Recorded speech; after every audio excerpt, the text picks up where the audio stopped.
मी Savita Kulkarni Nagpur news 24 आपल्या सर्वांचं स्वागत करत आहोत। यावेळच्या लोकसभा निवडणुकीचे तडफदार उमेदवार विकासजी ठाकरे हे काही मतांनी यांचा पराभव झालेला आहे आणि त्यांच्यासोबतच आम्ही विशेष बातचीतमध्ये ते आमच्याबरोबर आता सोबत आहेत आणि त्यांच्या आम्ही जो पराभव झाला त्याविषयी आम्ही जाणून घेऊया। सर नमस्कार, काय सांगणार की हा तुमचा जो पराभव आहे म्हणजे बऱ्याच कमी मतांनी तुमचा पराभव झालेला आहे, काय सांगणार आपण या निवडणुकीचं? मला वाटतं की निवडणुकीमध्ये एक जण पराभूत होतो, एक विजयी होतो। मी निवडणुकीत पराभूत झालो आहे, तरीसुद्धा माझ्यासमोर जे उमेदवार होते ते देशाचे केंद्रीय मंत्री, भारतीय जनता पक्षाचे देशाचे राष्ट्रीय अध्यक्ष राहिलेले आणि 10 वर्ष त्यांच्याजवळ एवढं मोठं खातं होतं की त्याचं काम साऱ्या जगाला दिसलं आणि त्याच्या आधारावर ते बोलत होते की मी 5 लाख मतांनी निवडून येईल। मग अशी चर्चा चालत होती की आमच्याही महाविकास आघाडीतले काही लोक सांगायचे की त्यांना अनअपोज करून द्या।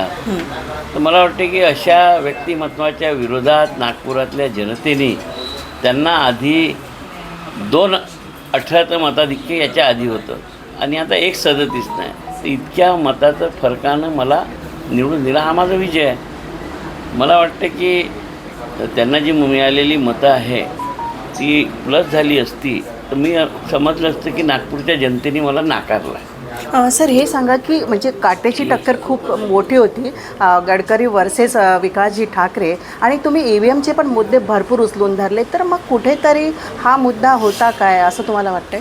मला नाही वाटत की या निवडणुकीत EVM विषयी कोणीच बोलून झालं नाही आहे। याच्या आधी बोलत होतं, मला वाटतं यावेळेस EVM सेट करणं वगैरे बंद झालं असेल, पण असं होतं की ज्या पद्धतीची निवडणूक झाली आणि माझ्याजवळ वेळ कमी होता, मी 15 दिवसातच प्रचार केला। पक्षाने मला आदेश दिला लढायचा, जर मला पक्षाने आधीच सांगितलं असतं 1 वर्ष पहिले तर चित्र दुसरं दिसलं असतं। सर्वांनी तुमचीच पसंती दिली होती, अख्ख्या नागपूरभर विकास भाऊंचाच म्हणजे झेंडा लहरत होता आणि प्रत्येक ठिकाणातून दक्षिण पश्चिमपासून उत्तरपर्यंत पूर्वपर्यंत की तुमचंच म्हणजे विकास ठाकरेच यावं असे लोकांची मनपसंती होती, पण म्हणजे ही मनपसंती कमी का झाली या एवढ्या मतांनी? नाही, लोकांची मनपसंती होती आणि म्हणूनच तुम्हाला जे मताधिक्य दिसून 5.25 लाख मतं मी घेतलेले आहे आणि माझ्यासमोरचे उमेदवार ऑलरेडी त्या पदावर आहेत, 2 टर्मपासून खासदार आहेत, त्यांना केंद्रीय मंत्रिपद मिळालं आहे, त्यांचा जो अधिकार आहे त्याच्या अधिकारावर त्यांनी विकास केला आहे आणि मग ते 10 वर्षातलं त्यांचं तुम्ही माझं कंपॅरिझन कसं करता? त्यांच्या एवढ्या मोठ्या कामासमोर नागपूर शहरातल्या लोकांनी त्यांची आघाडी 218ची 137वर आणली, यावर विश्लेषण व्हायला पाहिजे। त्यांनी घोषणा केली होती की मी 5नी येईल, ते 5नी नाही आले ना, ते जितके होते 218 त्या 218नी यायला पाहिजे होते, पण ते 137नी आले। तुम्हाला काही वेळ कमी पडली की तुम्हाला तिकीटच उशिरा देण्यात आलं? आणि मी लढणारच नव्हतो, मला पक्षाने सांगितलं लढा, मी लढलो 15 दिवसात आणि माझ्या सगळ्या कार्यकर्त्यांनी सगळ्या लोकांनी इंडिया आघाडीच्या ही निवडणूक उचलून धरली, म्हणून 5.25 लाख मतांपर्यंत आम्ही गेलो। नाना भाऊंचं प्रत्येक ठिकाणी बॅनर दिसतं आणि आज त्यांचा वाढदिवस आहे आणि मुख्यमंत्री पदाचा पुढचा त्यांचा दावा केला जातो आहे, काय सांगणार? हो, नागपुरात या महाराष्ट्रात जर महाविकास आघाडीचं सरकार बनत असलं आणि काँग्रेसकडनं नाव आलं तर नाना भाऊचंच येणार आहे, कोणाचं येणार आहे?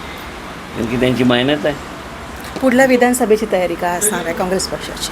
पुढल्या विधानसभेची तयारी या 2-3 दिवसात आमची सुरू होणार आहे आणि आम्ही कामाला लागणार। नक्कीच, खूप खूप धन्यवाद। आणि हे होते आमच्यासोबत लोकसभा निवडणुकीचे आमदार विकासभाऊ ठाकरे यांनी माहिती अशी दिली की जरी हारलो असलं, पराभव जरी माझा झाला असला तरीसुद्धा मी त्यांना बऱ्याच मतांनी कमी केलेलं आहे। मी पराभव नाही, मी जिंकलेलो आहे आणि ती जी जीत होती ती मी करून दाखवली, कारण की इतक्या मोठ्या व्यक्तिमत्वाला टक्कर देणं हे एवढं सोपं नव्हतं, तरीसुद्धा मी जिंकून आलेलं आहे असं विकासभाऊ यांनी आत्ताच आपल्याला सांगितलं आहे। मी सविता कुलकर्णी, नागपूर न्यूज 24 करिता, नागपूर, महाराष्ट्र।